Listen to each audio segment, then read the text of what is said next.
राहुल और पिंकी बहुत खुश थे क्योंकि आज दोनों का जन्मदिन था। दोनों जुड़वा थे और दोनों भाई बहनों में आपस में बहुत प्यार था और ज्यादातर काम दोनों साथ में ही किया करते थे। एक रोज राहुल पिंकी से कहता है, पिंकी, आज हम अपने जन्मदिन की बहुत बड़ी पार्टी देंगे, पूरा गांव देखता रह जाएगा। हाँ, मैं भी अपने स्कूल के सभी दोस्तों को उस पार्टी में बुलाऊंगी। राहुल और पिंकी ऐसे ही बात करते हुए अपने घर की तरफ आ रहे थे। तभी वो देखते हैं कि उनके घर के बाहर कुछ लोग बैठकर रो रहे थे।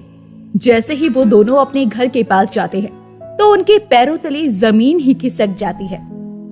अरे पिंकी, ये मम्मी पापा यहाँ बीच में सो गए हैं और ये सब लोग रो क्यों रहे हैं? राहुल ने मीठे से स्वर में ये बोला ही था कि तभी उनके चाचा विमल आकर उन दोनों को अपने गले से लगा लेते हैं और रोते हुए कहते हैं, मेरे बच्चों, इस छोटी सी उम्र में कितना बड़ा आसमान टूट पड़ा है तुम दोनों पर। आखिर क्या कसूर है इन नन्हे बच्चों का? भगवान, जो तूने इनसे माँ बाप का साया ही छीन लिया। चाचा, ये आप कैसी बातें कर रहे हो? हमारे मम्मी पापा तो मंदिर दर्शन के लिए गए थे, इन्हें कैसे कुछ हो सकता है? पिंकी के नम आंखों से ये रोते हुए पूछने पर उसकी चाची किशोरी जाकर उसे गले से लगा लेती है और बोलती है, अरे अब होने को कौन टाल सकता है? मेरे बच्चों, तुम्हारे माँ बाप जब मंदिर से दर्शन करके आ रहे थे तो उनकी गाड़ी का एक्सीडेंट हो गया और दोनों के दोनों स्वर्ग ही सिधार गए। विमल और किशोरी दोनों बच्चों को बहुत प्यार देते हैं और गांव की पंचायत फैसला करती है कि अब राहुल और पिंकी की जिम्मेदारी विमल और किशोरी की होगी। वैसे भी विमल और किशोरी के कोई संतान नहीं थी। राहुल और पिंकी भी अब विमल और किशोरी के साथ अपने आप को ढालने लगते हैं। तभी एक दिन किशोरी सुबह सुबह पिंकी के बाल खींचकर उसे उठाती है और कहती है, अरे ओ महारानी, कब तक पलंग तोड़ती रहेगी? उठ, अब जल्दी से घर का काम कर, कितना काम पड़ा है। चाची, आप ऐसे क्यों कर रही हो? आप मेरे बाल छोड़ दो, मुझे दर्द हो रहा है। अरे दर्द हो रहा है तो हम क्या करें? असली दर्द तो हमें हो रहा है। तेरे माँ बाप की थोड़ी सी जायदाद पाने के लालच में तुम दोनों बच्चों का बोझ जो अपने सीने पर धर लिया है हमने। दरअसल विमल और किशोरी सिर्फ राहुल और पिंकी के माँ बाप की जायदाद को पाना चाहते थे। इसीलिए गांव वालों के सामने उन्होंने झूठे प्यार का नाटक किया और राहुल और पिंकी की सारी जायदाद उनके नाम हो जाने पर कुछ दिनों बाद ही दोनों ने अपना रंग बदल लिया। एक दिन की बात है जब पिंकी अपने नन्हे से हाथों से किशोरी की साड़ी प्रेस कर रही होती है, तभी उससे गलती से साड़ी जल जाती है और किशोरी ये देखकर उसके बाल फिर से पकड़कर उस पर चिल्लाने लगती है, अरे तूने मेरी इतनी महंगी साड़ी जला दी, कभी इतना महंगा कपड़ा देखा भी है अपनी जिंदगी में? तुझे तो मैं अभी बताती हूँ, रुक जा। नहीं चाची, चाची मुझसे गलती हो गई, ये तो गलती से जल गई, मुझे माफ कर दो। अरे तेरी अकल ऐसे कहाँ ठिकानी आएगी, रुक, तुझे तो मैं बताती हूँ। इतना बोलकर किशोरी, जो कि बहुत निर्दयी हो गई थी, वो गरम प्रेस अब पिंकी के हाथ पर चिपका देती है और उसका हाथ बुरी तरह जल जाता है। उसे दर्द होने लगता है और वो रोने लगती है। अगर आज मम्मी जिंदा होते तो मेरे साथ चाची कभी भी ऐसे नहीं करती। हे दुर्गा माँ, आपने मुझे और भैया को अनाथ क्यों बना दिया? ऐसे ही कुछ दिन गुजर जाते हैं और एक दिन किशोरी ने विमल से कहा, अजी सुनते हो, मैं तो कहती हूँ इन दोनों अनाथ बच्चों को पास के तबेले में रहने के लिए भेज देते हैं। इन दोनों के पास अच्छे कपड़े भी नहीं हैं, इनके तन से बू आती है, बेकार में घर में बदबू फैलती है और तुम तो जानते हो कि नवरात्रि आने वाली है। मैं नहीं चाहती कि माँ हमारे घर में ऐसी गंदगी को देखे। अरे भाग्यवान, तुम जैसा बोलोगी वैसा ही होगा। आखिर तुम्हारी वजह से ही तो ये सब कुछ हो रहा है। ना तुम मुझे इन दोनों बच्चों को गांव वालों के आगे अपनाने का तरीका बताती, ना हम इतने माला माल होते। अब विमल की बात सुनकर किशोरी दोनों बच्चों का सामान उठाकर दोनों को पास ही के गाय के तबेले में बिस्तर लगाकर रहने को कहती है। वही पिंकी राहुल से रोती हुई कहती है, भैया, चाची हमारे साथ ऐसे क्यों कर रही है? शुरू में तो चाची बहुत अच्छी थी, अब तो वो हमारे साथ बहुत बुरा बर्ताव करती है। मेरी बहन, मैं जानता हूँ कि वो हमारे साथ ऐसा क्यों कर रही हैं, क्योंकि वो हमें पसंद नहीं करती। लेकिन अब हमारे पास यहाँ बदबू वाले तबेले में रहने के अलावा कोई रास्ता नहीं है।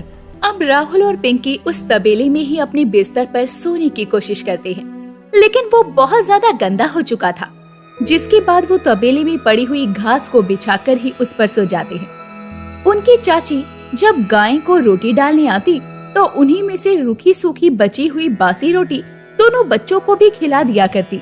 अब दोनों बच्चे ऐसे ही अपना गुजारा करने लगे थे और बहुत कमजोर भी हो गए थे।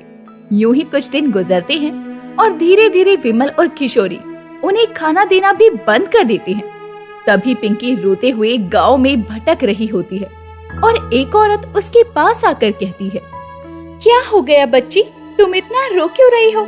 अपने घर का रास्ता भूल गई हो क्या?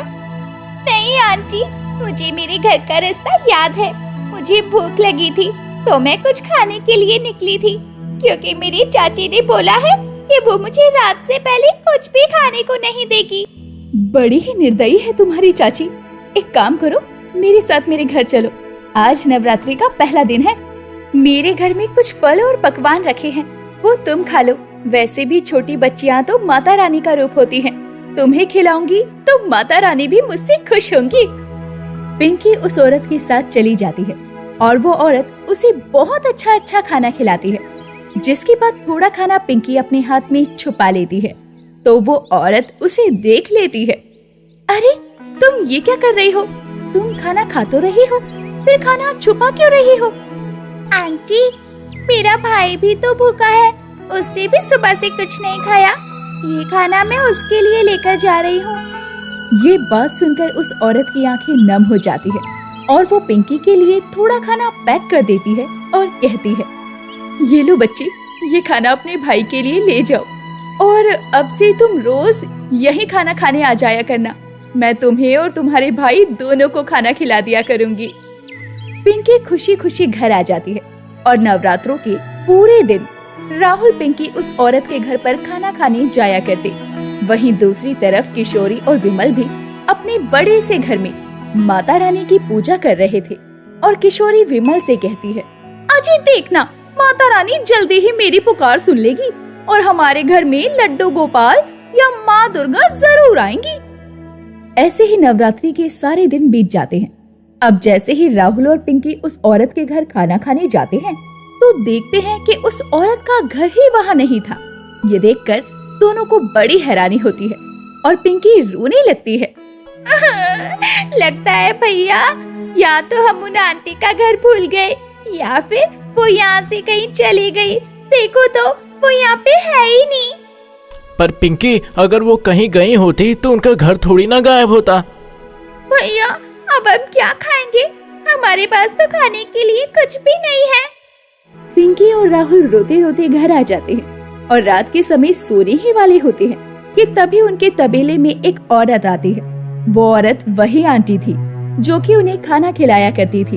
वो उन दोनों को प्यार से बोलती है, अरे मेरे बच्चों, आज खाना नहीं खाओगे क्या? मुझे माफ करना, आज मुझे थोड़ी देर हो गई, इसीलिए मैं खुद ही तुम्हारे पास खाना लेकर आ गई। आंटी, हम तो आपके घर भी गए थे, लेकिन आपका घर तो वहाँ पे था ही नहीं। मैं कहाँ जाऊंगी, मैं तो हर जगह होती हूँ, बस देखने वाले की नजर चाहिए। लो, अब जल्दी से ये खाना खा लो। दोनों बच्चे सुबह के भूखे थे, इसीलिए खाना देखते ही उस पर टूट पड़ते हैं और उसके बाद उसी घास फूस के बिस्तर पर सो जाते हैं। लेकिन जैसे ही वो सुबह उठते हैं तो वो विमल और किशोरी के घर में मुलायम बिस्तर पर सोए थे और विमल और किशोरी उस तबेले में थे। कुछ ही देर में किशोरी के सर के पास एक गाय पूंछ हिलाने लगती है, जिससे कि उसकी नींद खुल जाती है। अरे हे राम रे, कब तक सोते रहोगे? अरे उठो, अरे देखो तो हम कहाँ आ गए। तभी वहाँ वही औरत आती है और उन दोनों से कहती है, आज मैं तुम्हें तुम्हारी असली जगह लेकर आ गई हूँ। अगर तुम दोनों ने अपनी हरकतें नहीं बदली तो बहुत जल्द ये जगह भी तुम दोनों को नसीब नहीं होगी। कौन हो तुम और ये सब क्या बोल रही हो? कौन होती हो हमें पाठ पढ़ाने वाली? इस समय वो औरत दुर्गा माँ के रूप में आ जाती है, जिसे देखकर दोनों दंग रह जाते हैं और किशोरी और विमल माँ के पैरों में पड़ जाते हैं और रोते हुए माँ से कहते हैं, माँ हमें माफ कर दो, हमसे बहुत बड़ी गलती हो गई। तुम आज तक निसंतान रही किशोरी, क्योंकि तुम में ममता भाव है ही नहीं, जो राहुल और पिंकी जैसे मासूम बच्चों के साथ में इतना जुल्म कर रही थी। आखिर में उसकी कोख में कैसे भर सकती थी। मुझे माफ कर दो माँ, हमसे बहुत बड़ी गलती हो गई। मैं वादा करती हूँ कि आज के बाद भले ही मैं पूरे जीवन निसंतान रहूं, लेकिन मैं राहुल और पिंकी के साथ क्या किसी भी बच्चे के साथ कभी ऐसा बर्ताव नहीं करूंगी। विमल और किशोरी के मुख से ये सुनकर दुर्गा माँ वहाँ से अदृश्य हो जाती हैं, जिसके बाद विमल और किशोरी राहुल और पिंकी के पास जाकर उनसे अपने गुनाहों की माफी मांगते हैं और उन्हें माँ बाप से बढ़कर प्यार भी देते हैं। कुछ ही समय बाद किशोरी की भी झोली भर जाती है और उसके घर में भी दुर्गा माँ एक नन्ही परी के रूप में आती है। इस तरह दुर्गा माँ अनाथ बच्चों के घर जाकर उनकी किस्मत ही संवार देती है। दोस्तों, ये कहानी आपको पसंद आई हो तो कमेंट में जय दुर्गा माँ लिखना ना भूले।